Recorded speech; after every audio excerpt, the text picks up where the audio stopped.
What's up guys, and welcome back to the channel. In this video we're going to be talking about paint correction and explain all of the different levels possible, as well as when you should actually perform one versus the other. So without further ado, let's go ahead and jump right into it. Don't not get strained but strained. Hey. Don't not get strained but strained. Don't not get strained but strained. You don't get shit straight, you don't straighten it. First things first, what is paint correction? Basically, paint correction is just a popular term to describe the act of polishing or compounding a vehicle's paint. So anytime you're correcting or removing any defects. Paint correction is a detailing process that can remove hazing, minor scratches, marring, swirl marks, and other blemishes on the vehicle's clear coat. In fact, when doing the most extensive level of paint correction, you're actually able to come as close as possible to restore the vehicle's look to factory-like condition when it was literally brand new. Now, paint correction involves the use of machine polishers and the range of different polishes, as well as graded pads. Understandably, with so many different products all across the board, it can get very overwhelming. That's why in this video, I'm gonna try my best as possible to make it as simple as possible for you to understand. And to offer a general recommendation to you guys, I will always suggest starting off with an entry-level DA just like I did. In my opinion, there just isn't a better option than Griot's Garage G9 Dual Action Polisher. I believe this retails now for about $179. And I want to say that this polisher actually comes with a 6-inch backing plate when you first purchase it. I'd recommend you'd purchase their 5-inch backing plate and replace that one with this one. That way you're able to use 5-inch pads, and honestly it is super easy to do so. When you purchase the polisher itself, it already comes with the tools to remove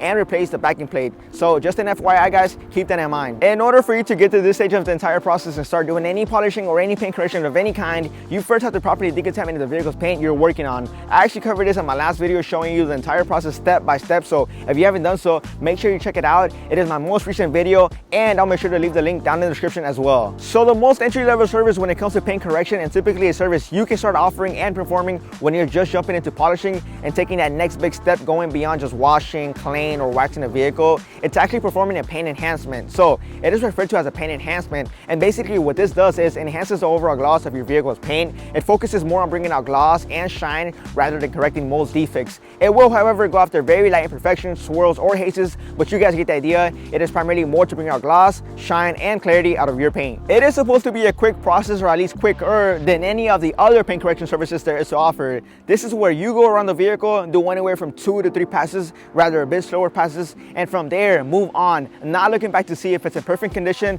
especially when doing it as a business in order to remain as profitable as possible. For paint enhancements, I typically like to use Coach Chemi's M302 Microcut combined with a medium cut polishing pad like this one. This one happens to be from Rupe's, and I typically will set the speed of my polisher to the 4th speed setting.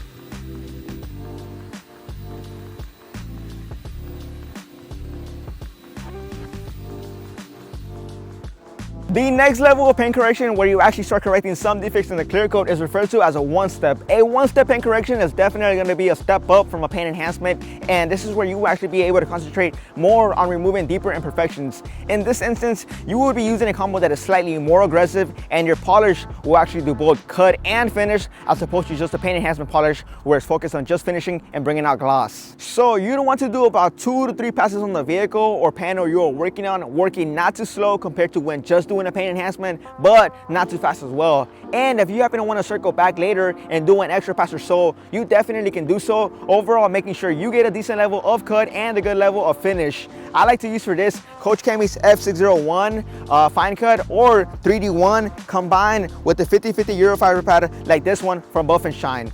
For a one-step, I would typically set my polisher speed to right between the 3rd and the 4th speed setting, so about 3.5.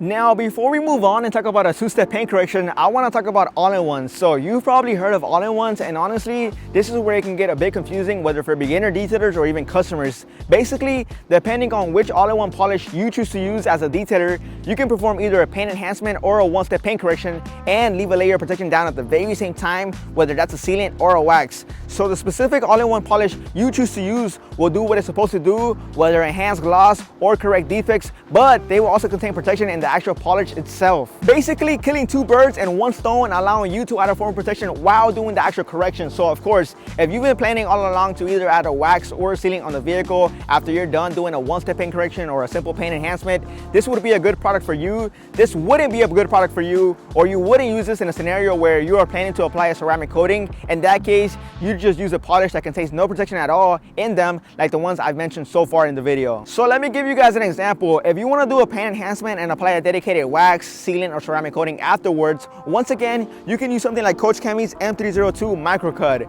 But if you want to do a paint enhancement and apply protection both at the very same time, that way you don't have to come back later and apply a dedicated wax or sealant, saving you time and effort, you can use something like Coach Chemi's P301, which again is the same thing as this one I just finished showing you, M302, but includes protection, in this case a Carnauba wax. Another example would be if you're planning to do a one-step paint correction, remember how I suggested Coach Chemi's F601? So if you're not applying a ceramic coating afterwards or a dedicated wax or sealant afterwards and just want to add protection on the spot while correcting, then you could use something like Coach Chemi's P601, which again is the same thing as F601, only it brings protection in it, in this case a sealant. And I also suggested 3D1 as a one-step polish. The all-in-one version to this would be 3D Speed, and that one would also contain a sealant. By this point, you guys should get the idea of an all-in-one polish. So once again guys, we have paint enhancements, we have one-steps, then we have all-in-ones.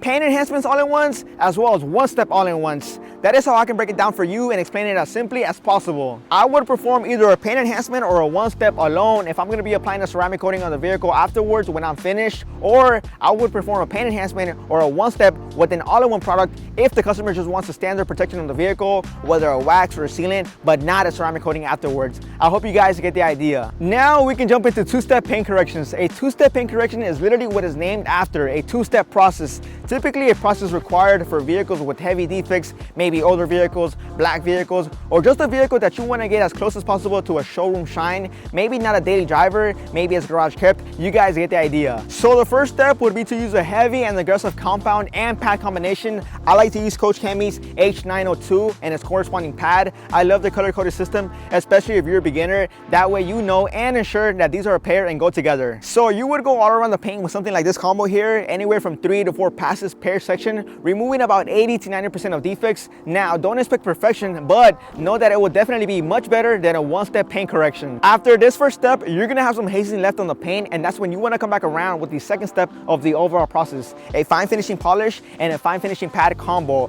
For this step, I like to use Coach Chemi's M302 Fine Cut once again, this time paired with its dedicated pad, the purple pad. So go over the car once again, give it a couple of passes to get the maximum amount of gloss and clarity.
And from there, you would be finished. Now, I know it sounds super simple, but remember, you're gonna be working on the entire vehicle, not just one panel or one section. So it can be very time consuming and can get pretty laborious. My biggest recommendation is to work and practice on only one specific panel or maybe your personal vehicle, master your skill set, and see how you're able to get the best results possible. From there, work on the vehicle in separate time windows. So maybe today you did a fender, maybe tomorrow you'll do a door, so on and so forth. Once you complete the entire car, then start practicing on completing an entire car all at once. And I don't mean back to back. You could definitely set some breaks in between, but you guys get the idea. Working with the expectation of having results by a certain time frame. And as mentioned, you can always start off as simple as possible with just paint enhancements and slowly but surely advance into 1 steps or 2 steps. Then later on, you can learn about 3 steps where wet sanding is involved. Like with anything in detailing or in life really, you have to take things step by step. I know we all wish we could learn everything at once, but that simply is just not possible sometimes. All in all, a paint enhancement will be a gloss enhancement. It will shine out the vehicle, but it won't really remove a whole lot of imperfections.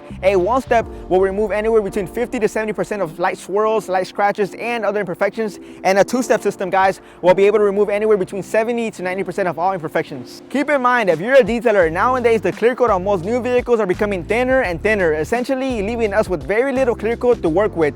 As well as from a customer's perspective, you really have to decide what is best for you, what makes the most sense. Are you gonna get a 2-step paint correction on your daily driver and it's just gonna get swirled and scratched up once again within a couple of months? Or do you just want the paint to shine better than the condition it is currently in? Basically, if you're a detailer, don't necessarily strive for a 2-step paint correction services. Lay out the options to a customer, figure out what they are trying to achieve, understand the usage of their vehicle, and go from there. Set expectations with the customer, achieve those results, and you should be good to go. One last thing, and I know some might find this a bit controversial, is that in reality, depending on a customer's preference, you don't necessarily need to perform a paint correction. Say if you're looking to apply a coating, yes, of course it will be much better, the paint will look a lot better, but depending on a customer's choice, if they want to apply a coating and you've explained the pros and cons to polishing and not polishing beforehand, but the customer chooses to move forward, you can definitely apply a coating without paint correction. As long as you're doing a proper decontamination process, you should be good to go. In fact, I want to throw in that I know some big detailers whose businesses are mainly based on doing coatings with just paint enhancements. So don't overthink or stress